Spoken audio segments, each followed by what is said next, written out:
Welcome to Tower Talk Business Radio, where we bring you conversations with the top business minds on Long Island and around the nation every week. Featuring expert consultants and small business owners who have found success but are also willing to share their top tips, failures, and give gritty, matter-of-fact advice based on their firsthand experience. Now, let's get down to business on Tower Talk Business Radio on the voice of Nassau Community College, 90.3 WHPC. Hello and welcome to Tower Talk Business Radio. My name is Schwetz, AVP of Business Banking at Giovia Financial Credit Union, along with Denisha Boston Hill, CEO, keeper of the brand, marketing a digital agency. And we're focused on being the premier resource for business and entrepreneurship. Plus, we bring you weekly business advice, tips, tools, services that help you grow your business. And we interview the top business leaders in the industry. And I'm very excited because we have some top leaders here in the nonprofit field. Every day the world gets more and more complex.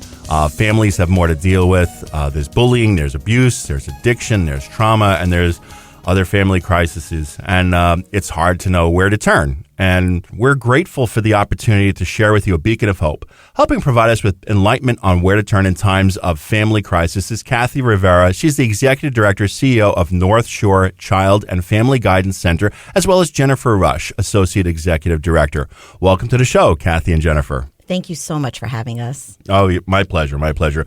So before we kind of jump into things, why don't you just, Kathy and Jennifer, we'll go one at a time. Why don't you tell me a little bit about yourselves and then how you found yourselves where you are today? Let's start with the personal stuff, right? Because I'm a person first and an executive director after. Mm-hmm. So I am a proud mother of 2 adult boys. I am a wife to a very lucky man, if he's listening. And I'm actually a licensed clinical social worker. So I've dedicated my entire career to social services. I've been in this industry for almost 30 years, and I'm connected to it both in my pathway was a personal experience through childhood trauma and my immediate family who struggle with mental health services. So I didn't really stumble into this industry. And, more specifically to North Shore Child and Family Guidance Center, I was driven to the mission. It was my calling. I needed to be here. For the last almost 20 years of my career, I've dedicated myself to children and families, and my goal is to really end my career working with this population. It's very meaningful to me. That's amazing. And Jen? Well, not surprisingly, like most of us in this field, I also have similar experiences with Kathy in terms of coming from a family with mental health issues, raising 2 young children in this difficult pandemic time. Also spent my entire career in mission-driven organizations, starting with the Foundation for Child Development. I've worked in healthcare, both medical, acute, psychiatric, children, adults, my entire career. And I just joined Kathy in the Guidance Center about a year ago. So very happy to be here and part of all the work we're trying to do. Yeah, that's great. And why don't you tell us a little bit about North Shore Child and Family Guidance Center and what it is that you help families address? So I am very proud to say that we are 70 years young. And we have been doing this for many decades. We specialize specifically in children and families, unlike other nonprofits who focus very heavily on adults and sometimes a snippet on children and families. That is our expertise. That is who we focus on because we do understand when children don't get the right start, we see the impact it has on them well into adulthood. So our programming within the organization has always been not only just mission driven, but very community based. We hear from the community what the needs are. So it is always timeless because we know that needs of children and families change over time, and we adapt our programming to meet those needs. And I think that's really important because they being the community, are really the driving force behind our work. We really, our mission actually is to restore and strengthen the emotional well-being of children and families 0 to 24, because we know when we do that, they thrive in their communities. And I think more so than ever, we need stronger communities for a stronger future. Can you tell me a little bit about each of your roles? So, Kathy, what you do as CEO, and Jen, what do you do in your role? So my job is to really leverage community support, change legislation around advocacy for children and their families, because we know access should never be a barrier to receiving care. We need to treat the the physical body and the inner part, your mental health, in the same way as in the past. So we really want to, my role, is really focusing on raising awareness, really raising our visibility in the Nassau County community, and ensuring that we are around for another 70 years and beyond, because we know, sadly, I wish I didn't have to say this statement, the need will not change. In fact, I think the pandemic has shown us it will only grow larger. Yeah, agreed. Jen, how about you in your role? So everything that Kathy doesn't do, I do. No, we overlap. We work really well together. We overlap. But my focus is really working with the clinical teams on sort of moving their process forward, figuring out, as Kathy was talking about, responding to the needs in the community. So if there's an adaptation and service delivery, looking at, how to best achieve that. We're talking about a pet therapy program right now. We've got community-based services. So really working with the clinical teams on how we can really be most responsive and effective with within our communities and in our agency. And also paying attention to our employees because they're as important as the clients we serve. Without them, we wouldn't be doing this. And they also have their own challenges around pandemic and their work-life balance. And so really paying attention to providing an environment that's conducive to their own mental health and their well-being. So, and actually, Ray, I want to say one thing I failed to say is in my work in not only raising our visibility and awareness, destigmatizing mental health, allowing the communities beyond just Nassau be able to talk about mental health, not only within the context of their children, but even within themselves and families. I think that one thing that we have been able to do since the pandemic is that we're able to talk about it in a much more natural way and a permissive way, which is something that I think is very new.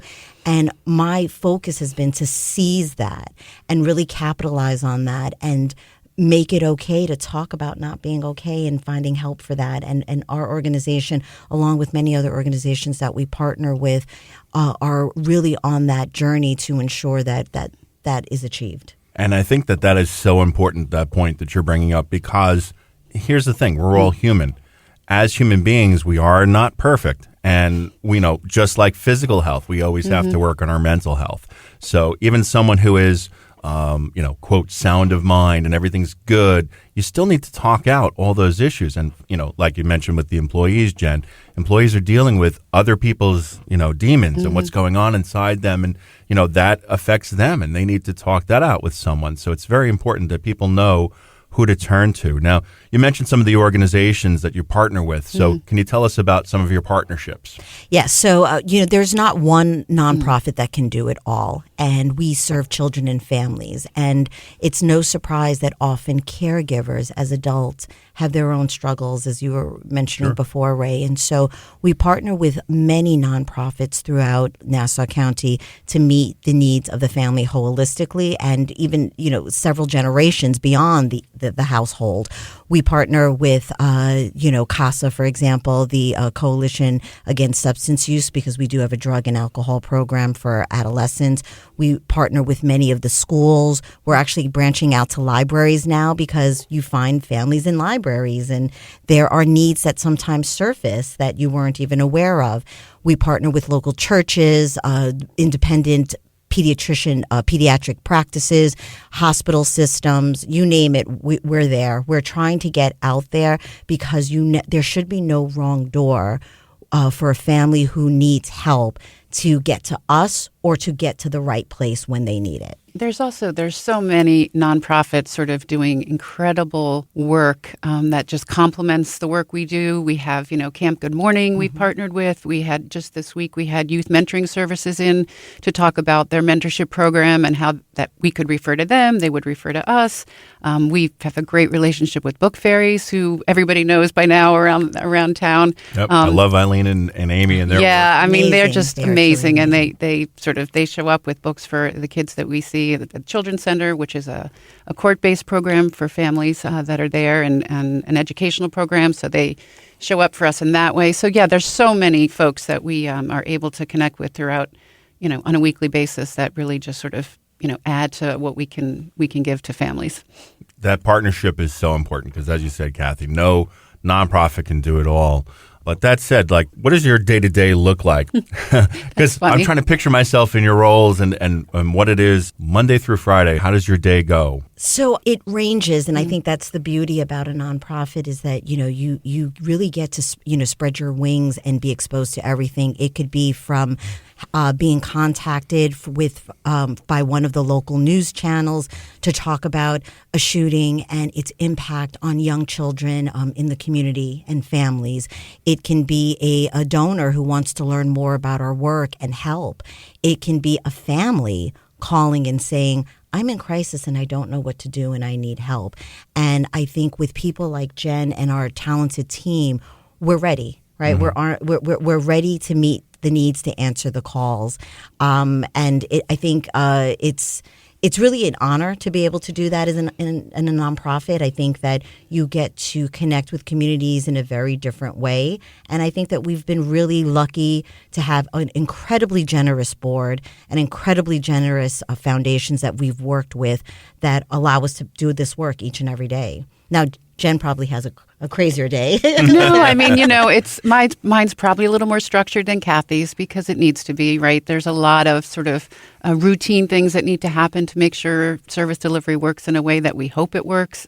So, we have clinical team meetings. We have meetings when someone's, we intake them into our system to look at, is this the right program? Is this the right match? Is this the right clinician? Is this the right service? Because we have so many, right? So there's a lot of time sort of, high-risk teams looking at folks that are considered more high-risk than routine. You talked earlier about just sort of feeling down, and there's a routine sort of need for clinical services. And then we have folks that are just really coming out of a hospital setting that have had a much more serious, mental health history. And so that requires a different response and a different, approach. So, but also, we try to have fun too, because if we don't have fun and laugh each day, it's a great team, and we know when to have fun and we know when to get work done, and all together it rolls. So and we're a family that treats families. That's what we always say. Oh, I love that. And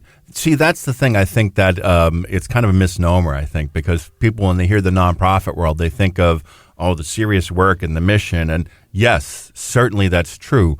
But it's also a world that is, and the more and more I'm exposed to it in my role, it's such a dynamic world, and it's such a diverse world. And you got to keep on your toes. And, you're operating to fulfill the mission. And you're also, even though you're a nonprofit, you are still a business. So can you talk about kind of balancing that act of fulfilling the mission and also, hey, how do I operate as a business to keep going and keep fulfilling the services for the next 70 years, as you said? Yeah, Ray, I appreciate the question because it's not a one-size-fits-all answer, and it needs to, I think the word I'd like to say is flexibility and adaptability. The answer I give you today will be very different years from now. So, one of the things is, and going back to what Jen said, is staff, right? Really educating the staff and understanding what their work means, how it impacts others, and also how to sort of keep us afloat. One of my favorite phrases is no money, no mission. If you don't have the funding to back it up, you're not meeting your mission. So there has to be that lens of a balance of being able to do what you want to do and continue to do it and do it well for families without integrity being compromised and service delivery being optimum, but also ensuring that you have the funding to back that up. And that has been, going back to the foundations and our board of directors who have really worked tirelessly. They almost make my job look easy. I don't know how, by really understanding what we do and giving support. But the reality is, everybody with this economic sort of, state of affairs, it becomes difficult every year. So I think that, not to use a baseball term, you're only as good as your last hit. Sorry. Yeah. So you're as good as your last, donation or your last, major gift. It's a never ending battle. But I will say when we are able to showcase our work to the community and to others, the support comes in, and I think it also keeps our workforce motivated. And look, we have a talented financial team that somehow, I don't know how, makes those numbers work. So we've been really, really fortunate, but it's tough. It really is tough. Yeah, I once had an accountant who was on a board of a nonprofit say to me, we were behind closed doors kind of working on something, and he just stopped and he looked at me and he goes, I know we're talking about a loan here, but I just want to let you know, I know you've been advocating for us, and what we're doing today, we're kind of the angels to the nonprofit, talking about the financial folks anyway. And it really did strike me like, wow, yeah, those folks who are doing the accounting and the financial work for the nonprofits, if it wasn't for them, the mission couldn't be fulfilled. So, and I think it's hard for people to think about that, right? Because we have such great outcomes and really impact lives in such a positive way. And the last thing people are thinking are, wow, their budget must be tight. So we try to, we're trying to message that, certainly pitch for, we have everything from like a 10 for $10 a month, just as a contribution up to, we certainly try to, get great donations here and there. But it's not a message that comes easily when you're really focused on, the mental health of the individual that's right in front of you. So it's a little bit of a dance, yes. But we do a lot with the little. And and I think that shows, It is a dance. There's so much diversity within the team of a nonprofit to make it successfully work. So many different, cogs and wheels and so forth. You are listening to Tower Talk Business Radio on the voice of Nassau Community College, 90.3 WHPC. I'm Ray Schwetz, along with Denisha Boston Hill, and our guests today are Kathy Rivera and Jennifer Rush of the North Shore Child and Family Guidance Center. So we mentioned the pandemic offhand. Post-pandemic, what are some of the trends that you're seeing with how it's affecting families? Because I know just from interactions with other folks that even though technically COVID is kind of over and we're looking at it as well, it's just like the flu, but there's still this lasting effect mentally, physically, financially. So what are some of the trends that you're seeing? Well, from a mental health perspective, we've seen families move more into crisis than in the past. I think when Jennifer referenced earlier about families who are sort of more routine. In other words, there may not be a history of trauma, there may not be a history of mental health issues, but now we're sort of seeing these signs and symptoms of family stress impacting the entire family system and seeing many of the symptoms manifest itself in the younger children. We've been noticing more and more of that. Kids coming in with much more anxiety and depression than ever before and at younger and younger ages. And there's some other things that we've seen that we've kind of not really addressed in the past, things like anxiety and depression over climate change. That has been incredibly significant. Kids who are now school avoidant due to concerns about the weather. Whereas, the other sort of precipitating factors around that were very, very different. We're also seeing with, online betting in our adolescents greater and greater, and that becomes then pathways to substance use and other mental health needs. So those are, I would say, probably some of the newer things that we've seen probably prior to the pandemic. I wish I could tell you the statistics that we see with, self-injurious behaviors and suicidal thinking and suicidal attempts becoming lower, but unfortunately it remains the second leading cause of death in young people ages 10 to 24. So those numbers have not changed. If anything, they've gone higher, and we've heard more and more young people wanting to not live anymore. Wow. And that's been really, really difficult, not only, I think, for the families, but also even for our staff who are seeing these cases and seeing and working with these families. Compassion fatigue is really prevalent in our work. And so when Jen talks about caring for those who care for others, that's a big piece of it as well.